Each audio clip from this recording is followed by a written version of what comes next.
the innocent.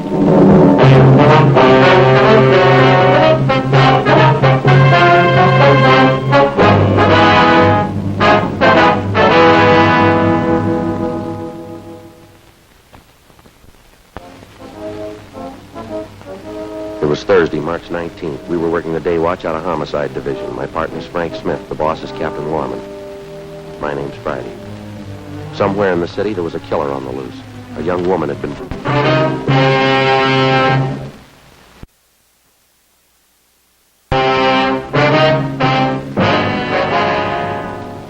Hi, Ray. Hi, Joe. Just ran a spectrograph. Find anything? Paint flake from the victim's head matches the paint on that hunk of pipe. Any prints? No, the pipe was clean. No latent prints. You find anything else? I got those blood test reports and a couple of slides for you to look at. Here, over here. What's it look like, Ray? Here. That's blood found on the piece of pipe. Type A. And this is blood from the victim. Type A. Match, huh? Yeah, that's right. Not too important, though. Here. A slide I want you to see.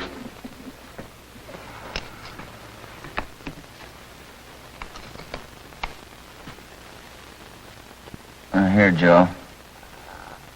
You may have to focus that for yourself. Okay. You see that strand of hair on top? Yeah. Well, that's from the victim's head. And the one underneath was found on the piece of pipe. I see. She had wavy hair. Both specimens are flat. Looks like the same hair, Joe. You got anything on that piece of pipe, Pinker? Nothing. Ordinary steel pipe, 14 inches long. What else you got? Plaster impressions of those footprints are found with the body. Here they are. Crepe soles, huh? Tennis shoes. New ones, size 9. Good impression. The ground was soft. Man about 150 pounds. According to length of stride, roughly 5 feet 10 inches tall. New shoes, all right. See the tread there real good? That's right. Made with the Sport King Company. Well, that's something to follow up, huh? Sure. You could start with the tennis courts. Only about 1,000 or so in L.A. Or maybe you'd rather track down the brand. These particular tennis shoes are the biggest sellers in the country. Yeah. Where'd you like to start, Joe? Minneapolis or Pullman, Washington? What about that glove? Yeah? You might look for a missing glove. Yeah. They go well with the shoes. Just about as common. White cotton work gloves with a blue top. Here's the right glove. You find the left one. Blood on the glove? Type A. Well, it's good evidence, Ray, but where's the lead? I don't ask you to pay my parking tickets. You want to see pictures? Okay. This is the vacant lot where they found the body. Yeah. Here's a close-up of her showing the location of the murder weapon, the glove, and the footprints relative to the position of the body. Looks as bad as yesterday. Sure worked her over, didn't he? The rest of these are morgue shots. You interested? No, we checked those this morning. Once is enough, Ray. That winds it, boys. You want to go over the stuff in her purse again? Find anything more? Nothing you haven't already seen. The usual. Makeup, comb, barrette. That's a hair clip. A few cheap stones in it. Loose change, quarter, nickel, few pennies. And her ID card. Thanks, Ray. Helen Mitchell, 33 Naomi Place, age 21. 21. That's not very old, is it, Ray? Not to die, no.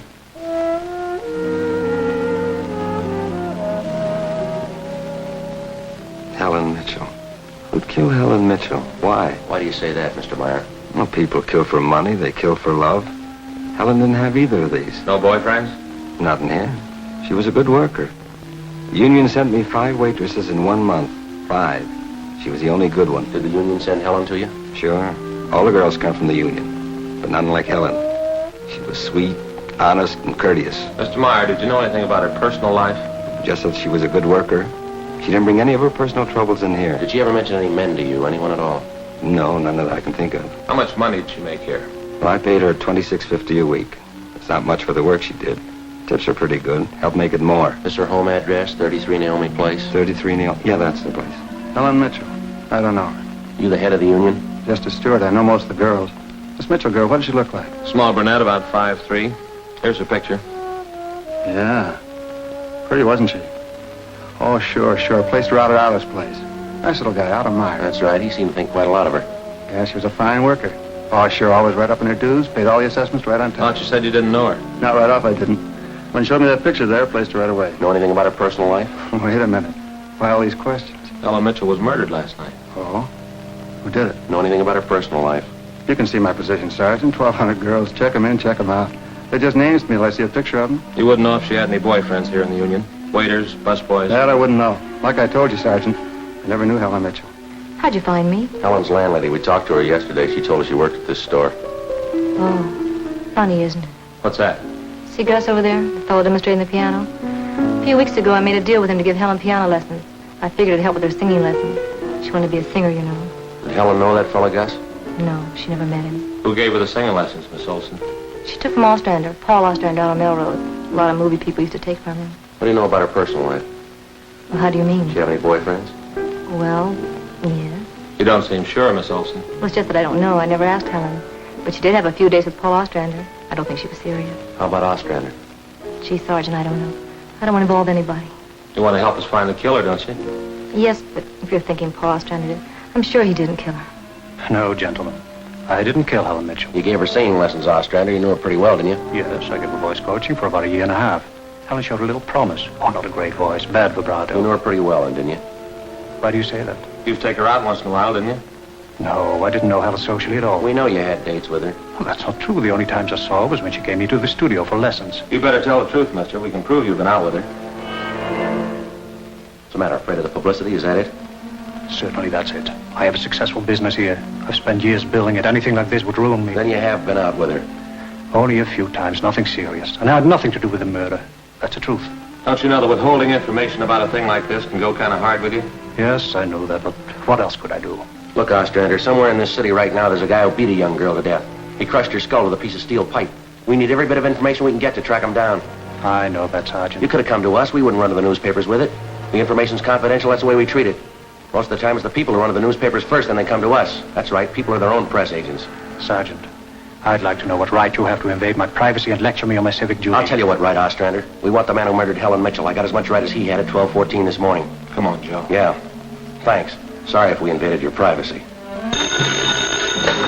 Homicide, Bechtel. I beg your pardon? No, ma'am, you've got the wrong extension. You want 2511. Just a moment, I'll transfer you. Hi, Captain's looking for you. Thanks, Gene. Switch this to 2511, please. Skipper? Frank? Joe? What'd you get? A notebook full of notes, crime lab full of evidence, nothing to tie them together. These some of the people you interviewed? Yeah, those and about a dozen more we didn't even bother to take notes on. It's hard to figure, Skipper. Everybody seemed to like the girl. Helen Mitchell. No known relatives. Single, unattached girl living all alone in the city. Few friends and no enemies, none we can find anyway. You satisfied all the people you interviewed are in the clear? Well, if we're going to stick to the simple robbery motive, they are. The kind of money Helen Mitchell made wouldn't interest those people. How you doing on the outside leads? Nothing. If we could just find one hole someplace, anything. All right, now look, you got a lab full of evidence across the street. You got a book full of names here. You got the pieces, and I'll fit them together. They just don't add. Well, go over them and keep going over them till they do add. Anything from the informants? Nothing so far. No tips on anybody that's been dough heavy lately. Nobody shooting off their mouth. The guy we want won't advertise. Figures himself a pretty smooth operator. Probably made a mistake somewhere along the line. We'll find it. Got a hot shot, Skipper. Yeah. 3220 Casino woman, probable attack. All right, roll on it. We ran down the hotshot call for 3220 Casino. Turned out to be a typical dead-end lead. Her name was Mrs. Lillian Horn. For the past 5 years, Mr. Horn had been paid regularly on Wednesdays. He spent all day Thursday drinking up his paycheck and beating his wife. The call had no connection with the Mitchell murder.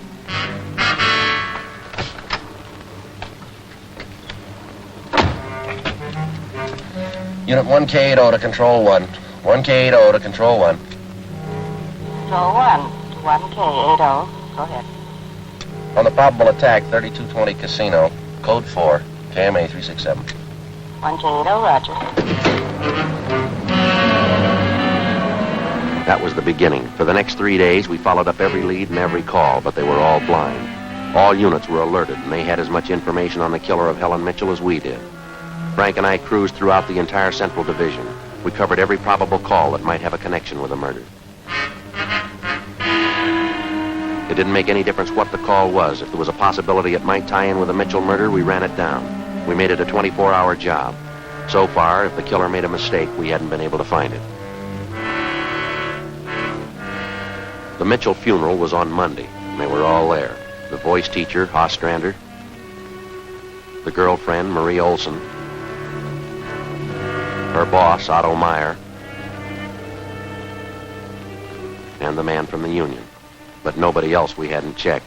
That was Monday afternoon. Monday night, we went back to the old routine, tracking calls during the night in the squad car, picking up small threads that led nowhere. 3 more days of the same thing. Thursday morning, 1 week after we found Helen Mitchell's body. I get it. Homicide, Friday. Yes, sir, that's right. Uh-huh. All right. What was that name?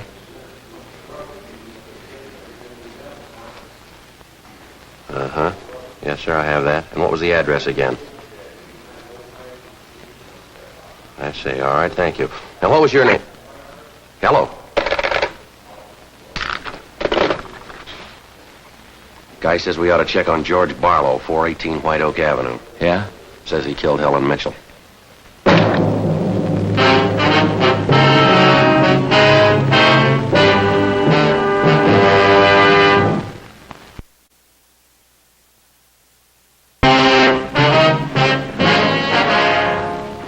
Thursday, 11:26 a.m. Frank and I drove out to check on George Barlow. He denied knowing anything about the killing of Helen Mitchell. He said that he didn't even know the girl. It was just the same as in any other case. An unsolved crime offering an opportunity to neighbors to get even with someone they dislike by accusing them of the crime in an anonymous call to the police. In the next few days, we got 10 other calls, all giving us the name of the murderer. Each of them had to be checked out. Each of them led nowhere. Saturday night, Frank and I were back in the squad car cruising the Central Division. Saturday night's a good night for robbery. By 10 p.m., we'd run down 4 various calls. You want to pull over? Let's have a smoke, huh? Yeah. Right over there. 1285, Roger. Unit 4R2, 1254, 1254 Tower Road. A woman screaming, code 2. I can handle that. Unit 1K80 to Control 1. 1K80 to Control 1. 1285, code 1.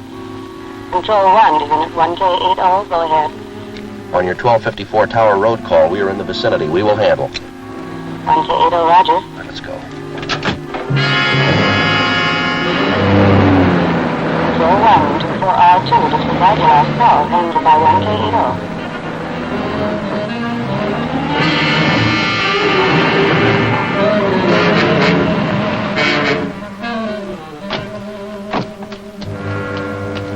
That man, he tried to kill me. He tried to kill me. He ran around the house in the backyard. He tried to kill me. Come on.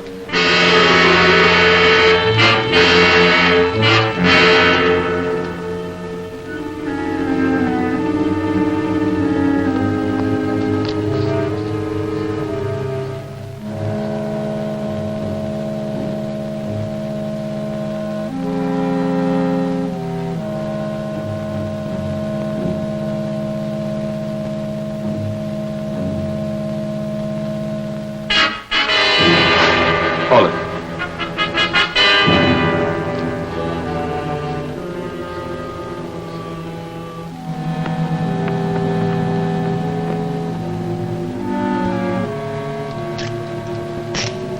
You boys work fast. What am I doing at the gas chamber? Save it, mister.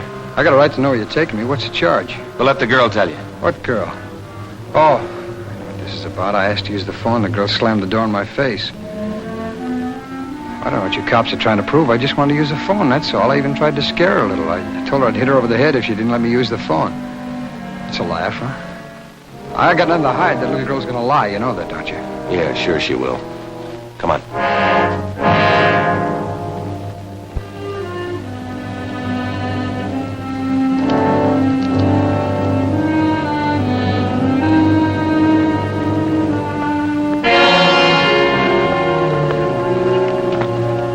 That's the man. He tried to kill me.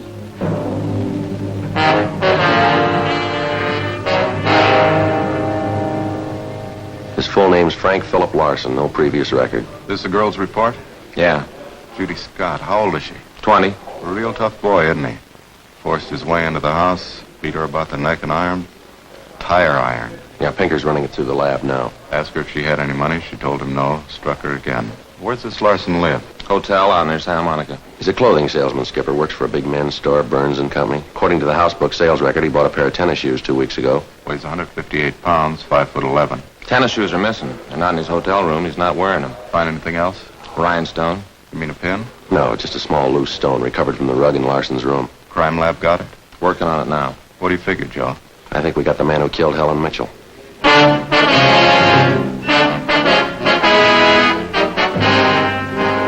A few scraps of circumstantial evidence and a hunch. Really wasn't much to go on.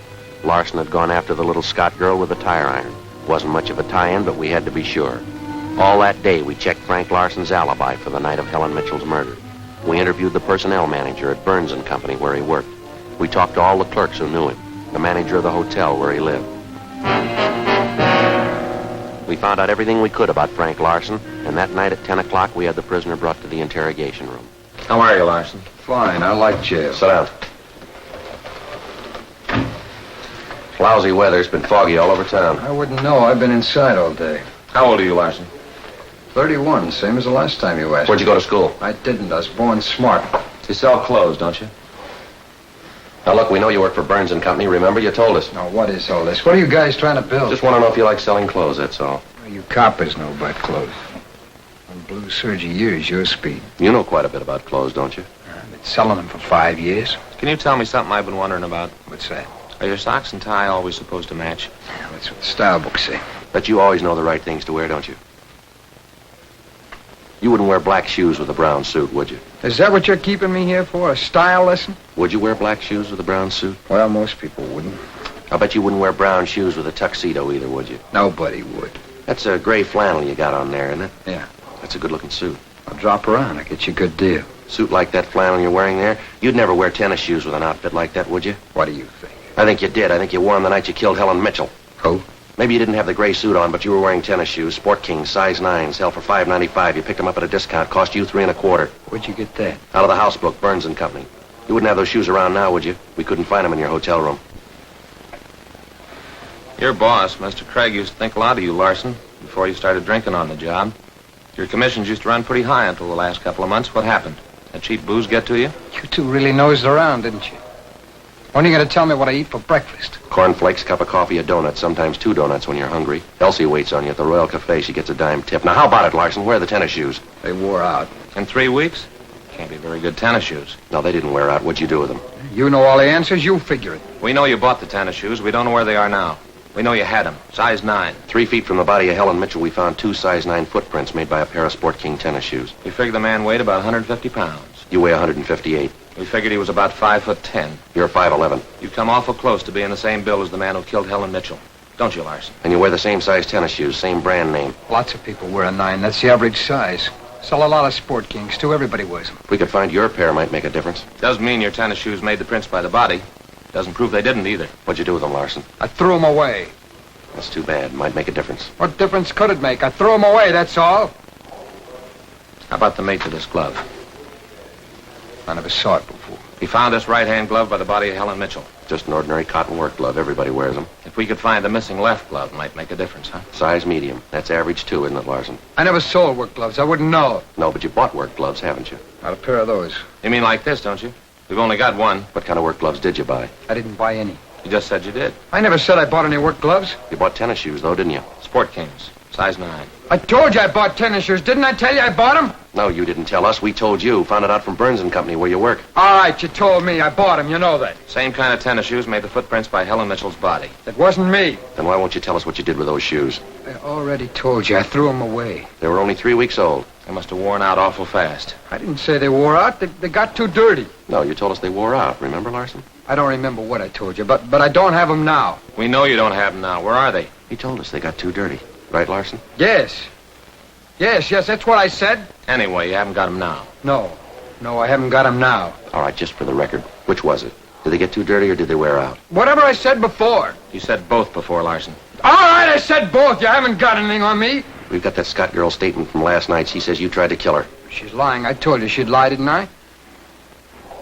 I only wanted to use a phone. She says you hit her with that tire iron. Did you hit her with the iron? No. I only tried to scare her. I didn't hit her with anything. And how did she get those marks around her neck and arms? Police doctor says they were made by that tire iron. I don't care what your doctor says. I didn't hurt her. What do you mean, Larson? You didn't hurt her or you didn't hit her with that tire iron? Neither one. I just wanted to use a phone. How'd you know she had a phone? I didn't know she had a phone. I just went up to find out. Find out what? To find out if I could use her phone. Thought you said you didn't know if she had a phone. Oh, how can anybody know anything the way you twist everything around? Sorry, Larson. We only want the truth.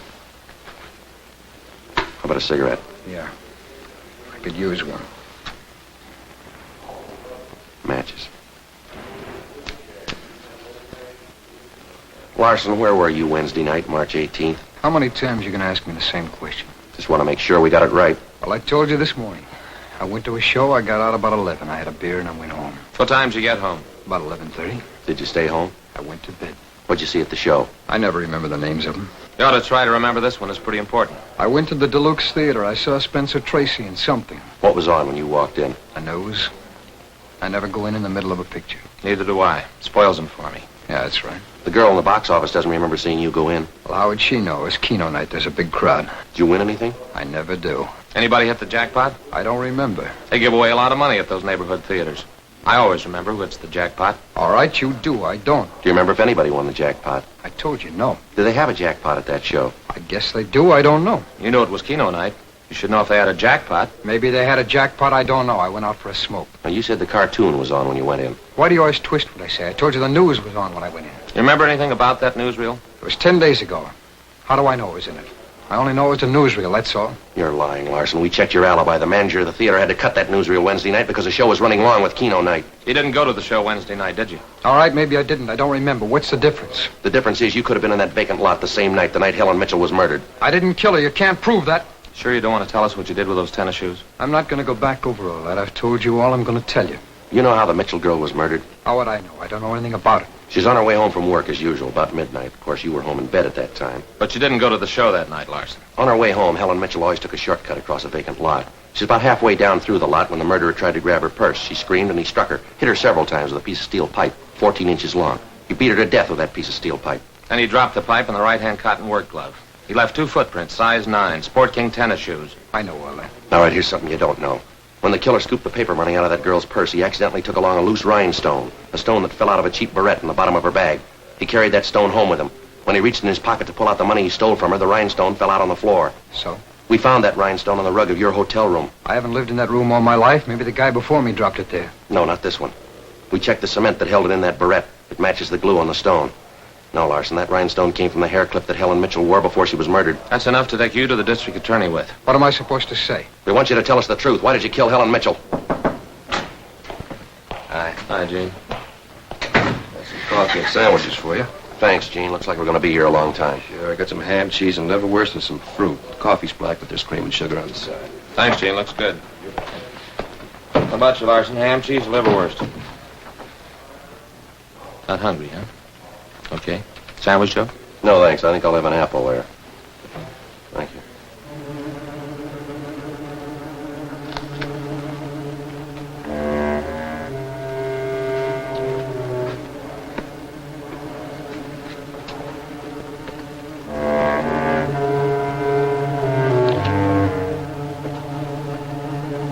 Come on, Larson, eat something. Good apple. Nice and crisp. Sugar and coffee. Where'd Gene get this stuff? Cross Street. Eddie's? Mm-hmm. Very good. Well, drink your coffee anyway, Larson. It's getting cold. All right! All right! I didn't want to kill her. She screamed and I had to hit her. All I wanted was her purse, that's all I wanted, but no, she wouldn't give it to me. She had to fight back, so I hit her. All she had to do was give me her purse and I wouldn't have hurt her. I didn't know what I was doing. I was drunk. I was drunk. I didn't mean to kill her.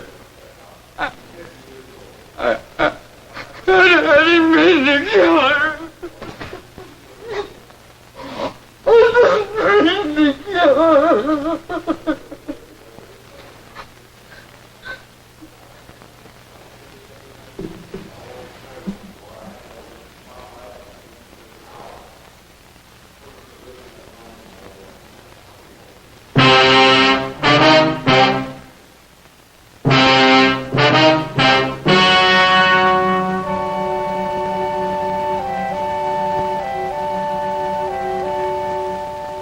On August 18th, trial was held in Department 86, Superior Court of the State of California, in and for the County of Los Angeles.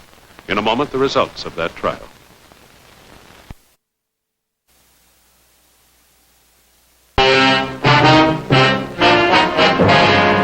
The suspect was tried and convicted of murder in the first degree.